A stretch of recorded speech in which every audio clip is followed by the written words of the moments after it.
Je sors du bâtiment où je vis et tu sais, je suis dans le béton, mais alhamdoulilah, il y a un bel arbre rose ici, comme je t'ai déjà dit dans une vidéo. Il y a un bel arbre rose. Et t'as vu? Je vais te dire un petit truc par rapport à ça. Là où est-ce que je vis, t'as vu, c'est des bâtiments, c'est du béton. Et t'as vu, subhanallah, ça me fait penser à... Avant que je me marie avec mon épouse, on avait fait un exercice pour apprendre à se connaître. Et cet exercice était le suivant, c'était, on va dire, quelle vie on aimerait mener dans 10 ans. Dans 10-15 ans, comment on devrait être, dans quel endroit on devait être. Et ce qu'elle avait écrit, elle, c'est qu'elle aimerait vivre dans une ferme, avoir des poules, des enfants, transmettre. Tu sais, il y avait des valeurs comme ça qui venaient. Il faut dire la vérité, c'est que 5 ans après, pour l'instant, bah regarde, l'objectif n'est pas atteint. Nous sommes dans du béton. Nous sommes dans du béton. Et comment te dire que l'objectif n'est pas atteint. Et pourquoi je te parle de ça? T'as vu, il y a même des voitures derrière. Pour te dire qu'en réalité, quand tu as un objectif comme celui que je t'ai mentionné là, c'est-à-dire que si jamais on voudrait vraiment dans 15 ans, désolé je tremble un peu là des mains, si dans 10 ans, c'est-à-dire maintenant dans 5 ans, j'aimerais vraiment vivre dans une ferme avec mon épouse pour que les enfants puissent courir. Moi j'ai pas forcément envie de vivre dans une ferme, j'aime bien aussi la ville, mais j'aime bien les deux. Pourquoi? Parce que je sais que dans la ville, comme on vit là, on est un peu déconnecté du vivant. Un jour j'avais un ami qui travaillait beaucoup. Il avait un travail dans un autre quartier où je vivais. Et il m'avait dit qu'il était presque en train de faire un burn-out. Et il m'avait dit cette fameuse phrase quand j'étais dans sa voiture. Il m'avait dit, tu sais, aujourd'hui, tout ce que je touche avec tout mon mode de vie est fait avec des objets qui sont pas vivants. Désolé, je tremble de la main.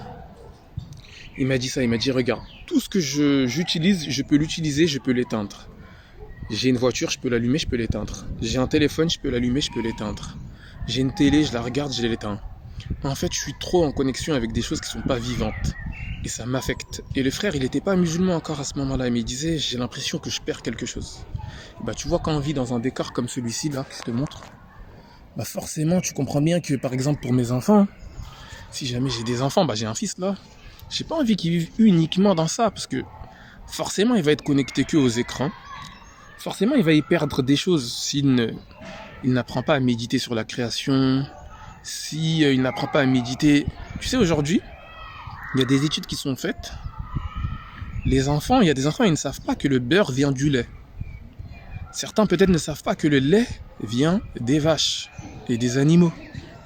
Certains ne savent pas que les frites viennent des pommes de terre. C'est un problème. C'est-à-dire qu'on est tellement déconnecté du vivant que désormais on ne sait même pas d'où viennent les choses que l'on mange. Et je t'avoue que moi, j'ai pas envie que mon fils soit tellement déconnecté de la réalité qu'il en arrive à ce point-là. Donc forcément, je me dis qu'il faut que je mette en place un certain nombre d'événements, que je l'apprenne, que je lui transmette un certain nombre de choses pour déjà le connecter à la création, pour qu'il soit connecté au vivant en fait. Et je pense qu'il va y gagner d'être connecté au vivant. Il va voir que, je sais pas moi, les choses sont vivantes autour de lui. Peut-être qu'il va gagner en humilité. Peut-être qu'il va apprendre à contempler les choses. Il va pas rester tourné uniquement sur lui-même. Donc je te disais que moi, pour mon enfant par exemple, et pour si jamais tu as des enfants, ça serait peut-être bien de les connecter au vivant. Que ce soit des plantes, qu'ils apprennent ensuite à prendre soin des choses. Donc tu vois, les connecter peut-être aux plantes. Imagine qu'il prend l'habitude de prendre soin des choses. Il va gagner en fait en responsabilité. Il va voir que le monde ne tourne pas uniquement autour de lui. Ça c'est déjà un premier gain. Imagine pour toi aussi. Tu sais, lorsqu'on lit le Coran, je le dis souvent dans les vidéos que je fais là, Allah Ta'ala nous parle, il nous dit de contempler la création. Il nous dit que de l'eau qui tombe du ciel, Allah fait tomber l'eau du ciel. Et cette eau ensuite elle se mélange à la végétation. Et quand elle se mélange, ça fait pousser différentes choses. Ça fait pousser des fruits, des arbres qui donnent des fruits de couleurs différentes, qui ont des feuilles différentes. Et ensuite même les gens ils en mangent, les animaux ils en mangent. Tu vois, il y a différentes formes d'animaux. Il y a des animaux, ensuite on se sert de leur laine, d'autres on mange leur viande, d'autres ça nous aide à faire des vêtements. Tu vois, donc quand tu connectes tout ça, tu gagnes en humilité. Et désormais, tu as un regard différent sur les choses du monde. C'est pas juste un objet qui s'allume et qui s'éteint et que tu as l'impression qu'il n'y a pas de vie derrière et que donc finalement il n'y a aucune valeur qui transpire, qui résonne en toi. Là maintenant, lorsque tu vas regarder un vêtement qui est en laine, tu vas te dire subhanallah, ça vient quand même d'un mouton.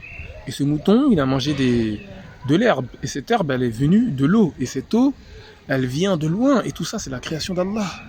Tout de suite, tu te sens déjà comme faisant partie d'un tout. Et là, tu es un peu plus connecté.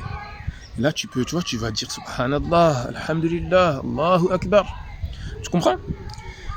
Et pour revenir à cet objectif que mon épouse m'avait dit qui était de vivre dans une ferme, avoir une maison, on n'y est pas.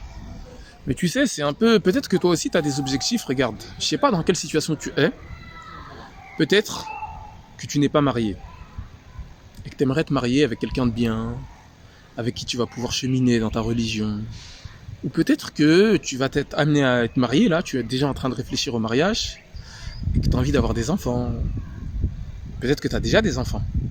Peut-être que tes enfants, tu voudrais qu'ils vivent dans un cadre un peu comme ce que Jade m'a dit, mon épouse, avec un peu plus de zikr, avec un peu plus de connexion avec Allah Ta'ala, avec la nature. C'est possible. Et donc, quand tu as un objectif comme ça, il faut pas que... Je te disais que quand tu as un objectif, il faut pas que comme tu es dans une réalité qui est loin de cet objectif, tu t'empêches de formuler cet objectif et d'avancer vers cet objectif. Regarde, moi je te dis, ça fait 5 ans que je suis marié avec mon épouse, regarde, on est là. N'importe qui, j'en connais des gens pessimistes, ils me diraient, tu sais quoi, abandonne cet objectif-là, parce que regarde, ça fait 5 ans que tu es là, il va rien se passer, oublie.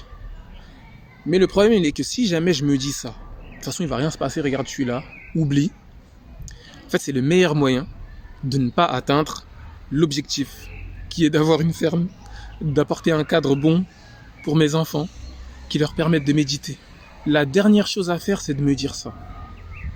Et là, je vais te donner un petit tips que tu peux pratiquer pour te rapprocher de tes objectifs, même si à l'heure actuelle, tu es loin de l'accomplissement de ces objectifs-là. Voici ce que je vais te dire de faire. Il est bon pour toi de faire quoi? De t'attacher à l'identité de la personne que tu aimerais être. Pose-toi la question, l'objectif que tu te donnes. Comment est la personne qui atteint cet objectif-là? La personne qui est mariée, par exemple, si tu as envie de te marier, et qui est mariée avec une bonne personne. Ou moi, la personne qui a une ferme. Comment elle est? Comment elle pense? Et tu vas te mettre tout de suite à la place de cette personne-là. Tu vas te dire, je suis déjà cette personne-là. Et maintenant, quand il va y avoir des opportunités dans ta vie, ou quand il va y avoir une journée qui se passe, tu vas te dire, comment penserait la personne qui a déjà ce que je voudrais avoir? Et tu vas te mettre à penser comme elle. Moi, c'est ça que j'ai fait. Par exemple, regarde, je vis ici, mais je me suis dit, une personne qui a une ferme, qu'est-ce qu'elle ferait? Elle inviterait des gens dans sa ferme, la personne que j'ai envie d'être, pour cultiver ensemble, et ça permettrait de transmettre des enseignements, même aux enfants, même aux gens, et de se connecter avec d'autres personnes qui ont les mêmes aspirations, autour de la ferme, autour de la culture, autour de la création. Et c'est comme ça que, avec cet objectif-là et avec cette identité-là, je me suis dit, tu sais quoi? On peut mettre en place un événement qui va faire en sorte qu'on va apprendre à cultiver ensemble. C'est pour ça que le 10 et le 11 mai, il y aura un événement ensemble où je t'invite à venir. On va apprendre à cultiver la terre en partant de zéro.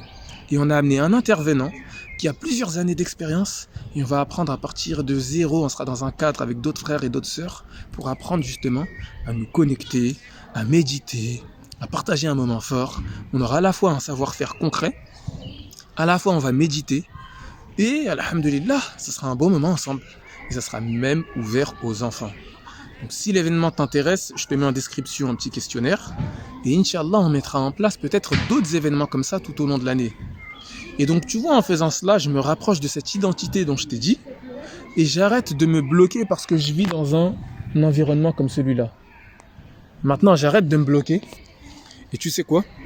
Comme je ne suis pas bloqué, je me dis, tu sais quoi, je pense comme si j'avais déjà une ferme. Je pense comme si j'avais déjà tout. Qu'est-ce que j'aurais fait? Et si je pense comme cela chaque jour, je vais me donner plein d'opportunités pour me rapprocher de mon objectif. Et Inch'Allah, dans 5 ans, on aura une ferme. On ne sera pas uniquement dans le béton, Mais ça se trouve, on aura une maison secondaire dans laquelle il y aura une ferme, dans laquelle il y aura des fruits, des arbres qu'on pourra faire pousser. Et je pourrais transmettre tout ça à mes enfants. Pareillement, si toi, par exemple, là, il y a cette opportunité, imaginons que tu as envie de te marier. Bah, tu vas te dire, attends, la personne qui est déjà mariée et qui rencontre des personnes intéressantes, qu'est-ce qu'elle aurait fait? Bah, j'avoue qu'avec un événement comme celui-là, peut-être qu'elle aurait dit, Bismillah, j'y vais. Parce que, en fait, la personne qui va dans ce genre d'événement, c'est cette personne-là qui rencontre ensuite des opportunités, qui rencontre d'autres personnes, des personnes qui sont alignées avec ses pensées, avec ses sujets de préoccupation. Donc pareillement, par exemple, toi, si tu n'es pas marié, mais que tu as envie de te marier avec des personnes qui ont des préoccupations comme ça, etc., tu vas te dire alors, comment pense, comment agit la personne que j'ai envie d'être? Et peut-être que là, ça va te donner ça va t'aider à prendre des décisions que tu n'aurais pas prises d'habitude. D'habitude, tu te serais dit, ouais, non, quand il y a un événement comme ça, j'ai la flemme, de toute façon, je ne sais même pas cultiver. Mais là, tu vas dire, mais attends, par rapport à la personne que j'ai envie d'être, peut-être que c'est intéressant. Pareillement, peut-être que tu es un parent et que tu as envie de transmettre à tes enfants de la connexion avec la création. Tu as envie qu'ils se connectent à Allah à travers la création. Tu as envie qu'ils méditent le Coran. Tu n'as pas envie qu'ils soient juste des êtres qui soient attachés à leur écran. Bah, tu vas te poser la question. Le père de famille ou la mère de famille qui transmet à ses enfants la connexion avec le vivant. Comment elle pense quand un événement comme ça se déroule? Tu vas te dire, ah bah saisis l'opportunité. Alors que ça se trouve d'habitude, toi, t'es plutôt quelqu'un de timide. T'es plutôt quelqu'un de citadin. Mais là, tu vas te dire, mais c'est vrai que par rapport à la personne que j'ai envie d'être, elle aurait fait quoi? Elle aurait sauté sur l'occasion.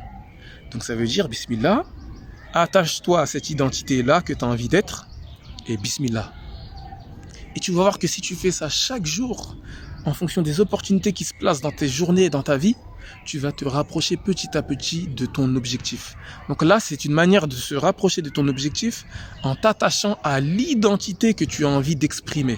Ça veut dire que tu vas arrêter de t'attacher à des petits objectifs à court terme de gains et de pertes, mais tu vas t'attacher à une identité sur le long terme.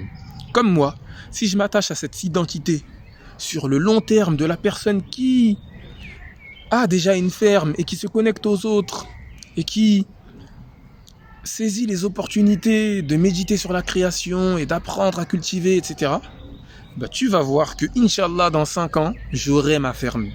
Dans 5 ans, je pourrai apporter ce cadre à mon épouse qui est d'avoir une ferme dans laquelle on peut planter, dans laquelle on peut méditer sur la création avec nos enfants, on peut réciter le Coran, on peut faire du zikr, on peut inviter des gens, on peut faire des interventions pour apprendre aux gens à se connecter avec la terre, etc., etc. Je m'arrête sur ça. Je t'ai fait cette vidéo parce qu'on prépare un événement, comme je te l'ai dit, c'est le 10 et le 11 mai à Dourdan en Île-de-France. C'est le premier événement, on va apprendre à cultiver la terre en partant de zéro. On a déjà une esquisse du programme, on va apprendre à faire des semis, on va apprendre la théorie, on va apprendre c'est quoi la pollinisation, on va apprendre la posture pour bien cultiver, on va apprendre quel est le matériel à utiliser et comment l'utiliser. Bon, j'ai été coupé dans ma vidéo, mais je pense que tu as compris. Si l'événement t'intéresse, tu regardes. Je t'ai mis en description un petit questionnaire. Je t'ai donné des petits tips. L'idée, c'est que tu t'accroches à l'identité de ce que tu veux être et tu fais comme si tu étais déjà cela. Et tu t'habitues à penser comme si tu étais déjà la personne que tu voudrais être. Ça va t'aider à te rapprocher à être celle-ci. Et ça va t'aider à t'autoriser à être cette personne-là. Et petit à petit, tu vas voir qu'il y aura plein d'opportunités pour te rapprocher de cela. Donc, bismillah, qu'Allah te facilite dans tes ambitions, j'ai envie de dire, qu'Allah t'accorde la guidance, la clairvoyance. Et si ça t'intéresse tout ce qu'on a dit, que tu veux assister à l'événement, tu regardes dans la description. Salam alaikum.